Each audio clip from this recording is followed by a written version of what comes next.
Hello बच्चों, चलिए आज हम लोग एक नया टॉपिक शुरू करते हैं। That is the measurement of the strength of acidic and basic solution. किस प्रकार से किसी भी एसिडिक या बेसिक सोल्यूशन की स्ट्रेंथ को फाइंड आउट करते हैं।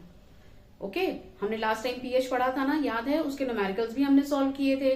अब हम लोग आगे स्टार्ट करते हैं, that is with the how to check the strength of an acid और बेसिक सोल्यूशन। तो उसके लिए हमारे पास दो तरीके हैं। पहला तरीका है, हमारे पास यूनिवर्सल इंडिकेटर है। यूनिवर्सल इंडिकेटर से आप पता कर सकते हो कि हम उसका पीएच, किसी भी सोल्यूशन को जो हमें दिया गया है उसका पीएच कितना है, कलर से। तो by using a universal indicator, सबसे आसान है, एक इंडिकेटर आता है, that we call it the universal indicator, जिसकी सहायता से हम लोग यूज कर सकते हैं, पता कर सकते हैं। अ universal indicator is a mixture of number of indicators. कई सारे इंडिकेटर्स का ये मिक्सचर होता है universal indicator, and it shows different colours at different pH value. Her pH value पे उसका अलग कलर होगा, ठीक है। तो जैसे कि जो हमारे पास यूनिवर्सल इंडिकेटर है, जब हमने उसको उसमें डिप किया, जो भी सोल्यूशन का चेक करना है, जब हमने डिप किया तो उसका कलर चेंज होगा। फिर हमारे पास जो स्ट्रिप होती है, यूनिवर्सल इंडिकेटर की जो स्ट्रिप होती है, आप उससे चेक कर सकते हो कि उसका कलर किससे मैच कर रहा है, ठीक है। तो आपको उससे आपको पता चल जाएगा कि इसका पीएच कितना होगा। To measure the pH of any solution, a paper strip impregnated with the universal indicator. एक स्ट्रिप होती है जिसमें यूनिवर्सल इंडिकेटर होता है, is used. This strip is called the pH paper. उस स्ट्रिप को हम लोग पीएच पेपर कहते हैं। इसमें करते क्या है, by simply dipping the universal pH paper into the solution. PH paper को आप सिर्फ सोल्यूशन में डाल दीजिए एंड नोटिंग इट्स कलर, और उसके बाद देखिए कि उसके कलर में कुछ बदलाव तो आएगा। जैसे ही आप पीएच पेपर उसके अंदर डालोगे, pH of the solution can be found out.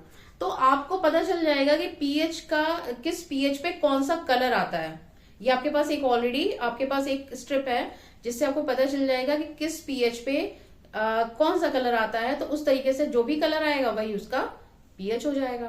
तो एक तरीका हमारे पास ये है, that is the using the universal indicator. लेकिन ये जो तरीका है वो आपको अप्रॉक्स बताता है, अंदाजन, क्योंकि अब एग्जैक्ट कलर पता करना थोड़ा सा डिफिकल्ट है। तो ये हम लोगों का जो मेथड है ये थोड़ा सा डाउट वाला मेथड है, मतलब ये आपको श्योर नहीं है कि यही है इसका पीएच, ठीक है। तो 100% श्योर नहीं है, ठीक है।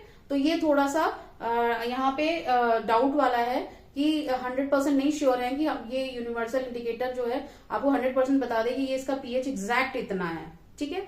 तो इसके लिए हमारे पास एक और मेथड है जो हम लोग अभी डिस्कस करेंगे। फिलहाल अभी आप इनको नोट डाउन कर लीजिए, फिर अगले वाले पर हम लोग आते हैं, ठीक है। चलिए, अब आता है बाय यूजिंग पीएच मीटर। जो मैंने बोला था कि इससे पहले हमने यूनिवर्सल इंडिकेटर पढ़ा था, तो यूनिवर्सल इंडिकेटर तो हमें एक्यूरेट नहीं बता रहा है, लेकिन हमारे पास एक ऐसी डिवाइस भी है जो कि हमें यह बताता है कि एग्जैक्ट पीएच उसका कितना है। PH of a solution is measured accurately with the help of an instrument. एक इंस्ट्रूमेंट है, एक डिवाइस है, that we call it the pH meter. That pH meter is used to find out the pH of a solution. PH of a solution पता करने के लिए, किसी भी सोल्यूशन के पीएच को अगर हमें फाइंड आउट करना, एग्जैक्ट बताना है, तो that we use the pH meter. Okay, तो this is all about the pH. Now pH का हमारे डे टू डे लाइफ में क्या रोल है, या कहाँ पे हमें ये देखने को मिलता है, ये अब आगे पढ़ते हैं एवरीडे लाइफ में। सबसे पहले हमारे जो ह्यूमन ब्लड है, या हमारे टीयर्स, हमारे आंसू, हमारा जो सलाइवा है, इनका जो पीएच रेंज होता है दैट इज फ्रॉम 7 to 7.8। 7 से लेके 7.8 के बीच में रेंज करता है। अगर इसका पीएच 7 से ज्यादा हो, या बिलो द 7 हो, या फिर 7.8 से ज्यादा हो, तो जो भी लिविंग ऑर्गेनिज्म है उसका जो सर्वाइवल होता है, यानी उसका जिंदा रहना, उसका सरवाइव कर पाना थोड़ा सा डिफिकल्ट हो जाता है, ठीक है। तो हमारी बॉडी का पीएच मेंटेन रहना चाहिए। हमारा जो ब्लड है, हमारा जो सलाइवा है, हमारा जो टीयर्स हैं, इन सब का पीएच अगर जरा सा भी डिस्टर्ब हुआ तो हमारे लिए डिफिकल्टी आ जाती है, ठीक है। ये तो ह्यूमन बींग्स की बात हुई। इसके अलावा जो पीएच है, हमारे हाइड्रोक्लोरिक एसिड हमारा कहाँ प्रेजेंट है, that is in our stomach. हमारे स्टमक में प्रेजेंट है हाइड्रोक्लोरिक एसिड। तो जब हम कभी बहुत ज्यादा मात्रा में स्पाइसी भोजन ले लेते हैं, स्पाइसी खाना ले लेते हैं, तो उस समय क्या होता है कि वहां पे excess of acid is produce due to spicy food, तो इट कॉजेज इनडाइजेशन। जब हम लोग कहते हैं ना एसिडिटी हो गई है हमें बहुत ज्यादा, तो ये एसिडिटी कहने का मतलब ये है कि एसिड की मात्रा स्टमक में बहुत ज्यादा हो गई है, और हम उस एसिडिटी को खत्म करने के लिए क्या लेते हैं, that we use the antacid, that is Eno. Antacid हमने प्रीवियस में बताया था, और एक फॉर्मूला भी बताया था। अगर आप मेरा रेगुलर वीडियो देख रहे हैं तो आपको जरूर पता होगा, और मैं चाहती हूं कि आप लोग कमेंट बॉक्स में एक बार लिख के बताएं कौन सा एंटा एसिड है और उसका फॉर्मूला क्या है। ठीक है, तो एंटा एसिड यानी जो इनो है, डाइजीन है, ये सारे के सारे एंटा एसिड है, और इनका केमिकल फॉर्मूला क्या है ये मैं बता चुकी हूं आपको पहले भी। तो आई होप आप लोग अभी मुझे कमेंट बॉक्स में लिखकर बताएंगे कि उसका फॉर्मूला क्या है। तो जैसे ही हम लोग एंटा एसिड लेते हैं तो हमारा जो एसिडिक प्रॉपर्टी, जो एसिडिटी ज्यादा हो गई है, वो उसको न्यूट्रलाइज कर देता है। By which reaction, that is the neutralisation reaction. ठीक है ना, याद है न्यूट्रलाइजेशन रिएक्शन आपको। तो इस प्रकार से हमारा जो बॉडी का एसिड या बेसिक जो पीएच है, अगर पीएच जरा सा भी डिस्टर्ब होता है तो हमारा पूरा बॉडी ऑर्गन जो है वो थोड़ा सा डिस्टर्ब हो जाता है। ठीक है, तो ये तो हमारे ह्यूमन बॉडी की बात हुई, और इसके अलावा भी और जगह हैं जहां पे पीएच की इंपॉर्टेंस है, अभी आगे और पढ़ेंगे। तब तक आप लोग इसको नोट डाउन कर लीजिए। ठीक है, आगे बढ़ते हैं हम लोग पीएच में ही कहां पे यूज करते हैं एवरीडे लाइफ में। जो अभी तो हमने एनिमल्स की बात करी, प्लांट्स के लिए भी पीएच उतना ही इंपॉर्टेंट है जितना एनिमल्स के लिए होता है। अगर राइट पीएच होगा तो ही प्लांट ग्रोथ करता है। अगर सॉइल जिसमें प्लांट ग्रो कर रहा है उसको न बहुत ज्यादा एसिडिक न बहुत ज्यादा बेसिक न होना चाहिए, तो अगर वो बहुत ज्यादा एसिडिक हो जाएगा सॉइल तो भी प्लांट ग्रो नहीं करेगा, अगर सॉइल बहुत ज्यादा बेसिक हो जाएगा तो भी प्लांट ग्रो नहीं करेगा। तो हमारा जो सॉइल है उसको क्या होना चाहिए, बैलेंस होना चाहिए, उसका पीएच एक बैलेंस वे में होना चाहिए। Plants have a healthy growth if pH of the solution is such that it is neither alkaline nor highly acidic.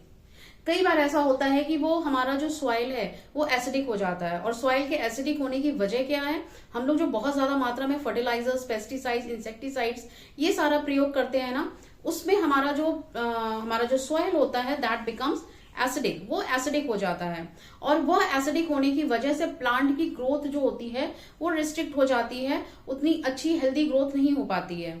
इस चीज को करने के लिए हम लोग यहाँ पे क्या करते हैं, उसमें चूना डालते हैं।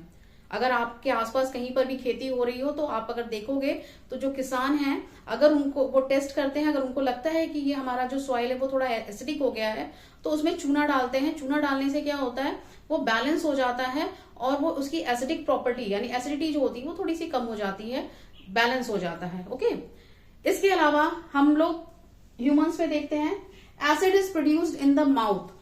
हमारे माउथ में जो है वो एसिड प्रोड्यूस होता है by the degradation of the left over food. जैसे हम लोग खाना खाए, हमसे हमेशा कहा जाता है खाना खाने के बाद आप ब्रश करिए। कौन करता है, कोई नहीं करता है ब्रश। इतनी ज्यादा इंस्ट्रक्शन दी जाती है खाना खाने के बाद आपको ब्रश करना है।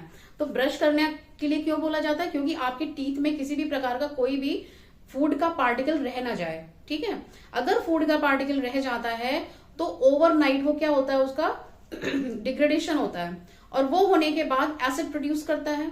राइट, वो एसिड प्रोड्यूस करेगा, और अगर एसिड की मात्रा बहुत ज्यादा होगी तो उस कंडीशन में हमारा टूथ जो होता है वो डिके होना शुरू हो जाता है, सड़ना शुरू हो जाता है। जैसे हम लोग कहते हैं ना कि हमारा दांत खराब हो गए हैं, टूथ खराब हो रहा है। इसके अलावा अगर आप मॉर्निंग में उठोगे, ठीक है, सपोज आपका लेफ्ट ओवर फूड कुछ ना कुछ रह गया, आप मॉर्निंग में उठ रहे हो, मॉर्निंग में उठने के बाद आप लोग क्या करते हो, हम लोग को बोला जाता है ब्रश करो सीधे। सबसे पहले ब्रश क्या है, एक तरह का बेस है, मतलब ब्रश करना मतलब टूथपेस्ट। टूथपेस्ट एक प्रकार का बेस है, और ये जो बेस है जब आप जैसे ही अप्लाई करते हो अपने टीथ पर तो वो उसकी एसिडिटी रात भर बनी है, अगर कोई लेफ्ट ओवर फूड बच गया हो तो उसकी वजह से जो एसिडिक हो गया है हमारा माउथ, उसको वो न्यूट्रलाइज कर देता है हमारा टूथपेस्ट। टूथपेस्ट यूज करो, चाहे दातुन यूज करो, कुछ भी यूज करो, तो लेकिन करना जरूर चाहिए। इसके अलावा जो स्वीट्स होते हैं, जो मिठाइयां होती हैं, मिठाइयां खाने के बाद बोलते हैं कि आपको पानी जरूर पी लेना चाहिए। पानी पीने के लिए क्यों बोला जाता है, क्योंकि स्वीट्स जो होते हैं वो जल्दी ज्यादा मात्रा में डिग्रेड होके और एसिड का प्रोड्यूस करते हैं। तो स्वीटनेस की वजह से, मतलब स्वीट खाने, मिठाई खाने की वजह से, या चॉकलेट, टॉफियां, ये सब खाने से हमारे टूथ जल्दी डिके होते हैं। क्यों होते हैं, क्योंकि उसकी वजह से एसिड ज्यादा प्रोड्यूस होता है। ठीक है, तो हमें जब कभी भी आप स्वीट खाते हो तो उसके बाद पानी जरूर कर यूज करो, मतलब पानी पियो, क्योंकि जैसे पानी पियोगे तो मुंह में कहीं पर भी स्वीटनेस रह नहीं जाएगी, तो लेफ्ट ओवर भी जितना होगा वो सारा का सारा चला जाएगा। इसके अलावा animals and plants are self defence through chemical warfare. जो एनिमल्स हैं, प्लांट्स हैं, उनको सेल्फ डिफेंस के लिए, खुद को बचाने के लिए, मतलब ये कह लो ऊपर वाले ने उनको खुद एक ऐसी क्षमता दी हुई है कि वो खुद को डिफेंस कर सके। हर किसी को एक एक दिया हुआ है।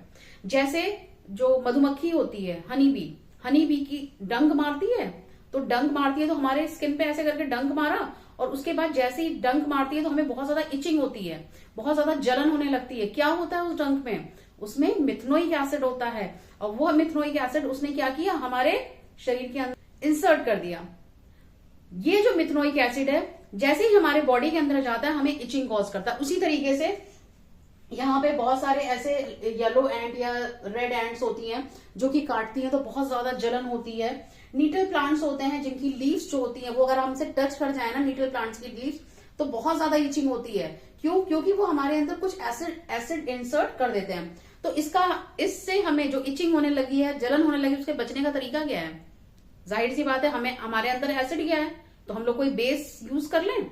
कोई भी बेस आप लगा लो, उसको जैसे ही आप बेस लगाओगे आपको धीरे धीरे रिलीफ मिल जाएगा। ठीक है, okay. Now the tarnish surface of a copper vessel due to copper oxide layer. हमारे घरों में बहुत सारे ऐसे बर्तन होते हैं जिसके नीचे एक कॉपर की एक लेयर होती है। ठीक है, वो जो लेयर होती है कुछ समय बाद टार्निश हो जाती है। टार्निश मतलब उसकी चमक खत्म हो जाती है। Tarnish surface of can be clean bye rubbing with lemon. तो हम लोग जब उसको क्लीन, जैसे खराब हो गई उसकी लेयर, उसकी चमक चली गई, तो हम लोग उसको क्लीन करने के लिए क्या करते हैं, लेमन से उसकी घिसाई कर देते हैं। ठीक है, लेमन में कौन सा एसिड होता है? लेमन में अगर आपको याद हो सिट्रिक एसिड होता है। ये हम प्रीवियस में बता चुके हैं, सिट्रिक एसिड। तो लेमन में जो सिट्रिक एसिड है वो जैसे ही आपका कॉपर का जो ऊपर जो लेयर लगी है कॉपर ऑक्साइड की, उसके ऊपर जैसे ही हम रगड़ते हैं तो वापस फिर से ये कॉपर ऑक्साइड की लेयर हटके कॉपर की जो ओरिजिनल शाइनिंग है वो वापस से आ जाती है। ठीक है, तो ये आपका डे टू डे लाइफ में हमारा एसिड का, पीएच का क्या इंपॉर्टेंस है, कहां कहां पे हमें ये देखने को मिलता है, ये सब हमने देखा। ठीक है, तो अब आप इसको नोट डाउन करिए और उसके बाद हम लोग अगले वीडियो में वापस फिर से मिलते हैं एक नए टॉपिक के साथ। चलिए, बाय बाय।